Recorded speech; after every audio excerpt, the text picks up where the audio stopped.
Neko će reći, to je neki bes koji je sabijen duboko u meni. A istina je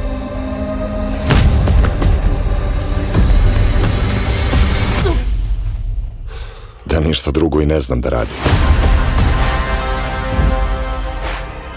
Ja sam tebi sredio meč za idući vikend. Ti mene nisi slušao ništa danas. U zatvor si me doveo. Treba mi pomoć. Imam meč za 20 dana i ako izgubim, to je kraj. Trojanska Moldova. Koliko je borbi imalo do sad? 2. Știi că nu mă interesează luptele vechi. Meni bar jedan dobar razlog zašto vi se trenirate. Strah me. Borit ćemo se u Megdanu. Želiš da gineš? Gini u borbi, ljubim te. I nemoj više da živiš u prošlosti.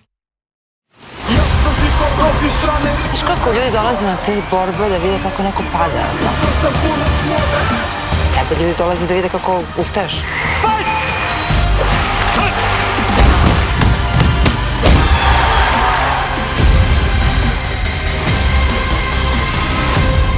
Znaš koji je Cezaru jedini neostvareni san? Da bude gladijator, brat moj.